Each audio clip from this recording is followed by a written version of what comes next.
ساتویں مغل بادشاہ اعظم شاہ۔ مغلیہ سلطنت کی تاریخ میں کئی عظیم اور قابل ذکر بادشاہ گزرے ہیں جنہوں نے اپنی طاقت، حکمت اور صلاحیت سے ہندوستان کی تاریخ کو شکل دی۔ انہی بادشاہوں میں سے ایک تھے اعظم شاہ، جنہوں نے مغل سلطنت کے ساتویں بادشاہ کی حیثیت سے مختصر مدت کے لیے حکمرانی کی۔ ان کی زندگی اور حکومت کی مختصر مدت ایک پیچیدہ اور افراتفری کے دور کی عکاسی کرتی ہے جو مغل سلطنت کے زوال کے آغاز کا اشارہ تھا۔ اعظم شاہ کا اصل نام شہزادہ محمد اعظم تھا اور وہ 28 جون 1653 کو پیدا ہوئے۔ ان کے والد اورنگزیب عالمگیر تھے جو مغل سلطنت کے سب سے زیادہ عرصے تک حکمرانی کرنے والے بادشاہوں میں سے ایک تھے۔ ان کی پرورش شاہی دربار میں ہوئی جہاں انہیں اعلیٰ تعلیم اور تربیت دی گئی۔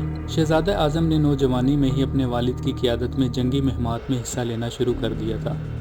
ان کی عسکری تربیت ان کے والد کے زیر نگرانی ہوئی اور انہوں نے کئی جنگی مہمات میں کامیابیاں حاصل کی۔ 1685 میں انہوں نے دکن کی مہمات میں حصہ لیا اور اپنی عسکری صلاحیتوں کا لوہا منوایا۔ ان کی بہادری اور قابلیت کی وجہ سے انہیں ایک اہم شہزادے کی حیثیت حاصل تھی۔ 1707 میں اورنگزیب کی وفات کے بعد مغل سلطنت میں تخت نشینی کے لیے ایک شدید تنازع شروع ہو گیا۔ اورنگزیب کے 3 بیٹے تھے، شہزادہ اعظم، شہزادہ کام بخش اور شہزادہ بہادر شاہ۔ تخت کے حصول کے لیے ایک دوسرے کے خلاف سفارہ ہو گئے۔ شہزادہ اعظم نے اپنے آپ کو مغل سلطنت کا بادشاہ قرار دیا اور اعظم شاہ کا لقب اختیار کیا۔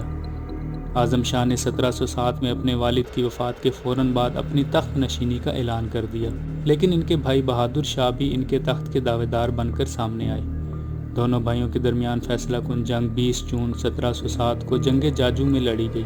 اس جنگ میں اعظم شاہ اور ان کے بیٹے بیدار بخش نے بہادری کے ساتھ مقابلہ کیا، لیکن قسمت ان کے حق میں نہ رہی۔ جنگ جاجو کے دوران اعظم شاہ کو ان کے بیٹے بہادر شاہ کی فوج کے ہاتھوں شکست کا سامنا کرنا پڑا۔ اس جنگ میں ان کے بیٹے بیدار بخش بھی ان کے ساتھ شامل تھے، لیکن دونوں کی مشترکہ کوششیں کامیابی نہ لا سکیں۔ اعظم شاہ جنگ کے دوران مارے گئے اور ان کے ساتھ مغل سلطنت پر ان کے مختصر دور حکومت کا بھی خاتمہ ہو گیا۔ اعظم شاہ کی مختصر حکمرانی مغل سلطنت کی کمزور ہوتی ہوئی حالت کی عکاسی کرتی ہے۔ اورنگزیب کی وفات کے بعد سلطنت کئی چھوٹے حصوں میں تقسیم ہو گئی اور مختلف شہزادوں کے درمیان تخت نشینی کے تنازعات نے سلطنت کی طاقت کو مزید کمزور کر دیا۔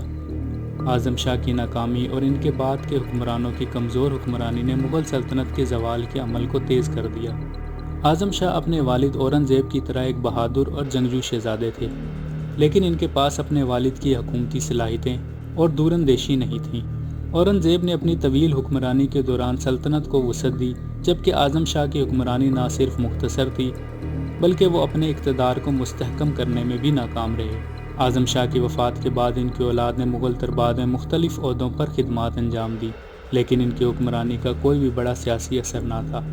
ان کے بیٹے بیدار بخش بھی تخت نشینی کے جنگ میں شہید ہو گئے، جس کے بعد ان کے نسل کے لوگ دربار کے معمولی شہزادوں کی حیثیت سے زندگی گزارتے رہے۔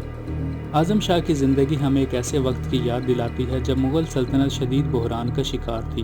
ان کی حکمرانی کا دور مختصر اور متنازع تھا جو مغل تاریخ کے ایک پیچیدہ اور مشکل وقت کی عکاسی کرتا ہے۔ اعظم شاہ کے بعد مغل سلطنت کا زوال تیز تر ہوتا گیا، جو بالآخر ہندوستان میں مغل حکمرانی کے خاتمے پر منتج ہوا۔ مزید ویڈیوز کے لیے چینل کو سبسکرائب کریں۔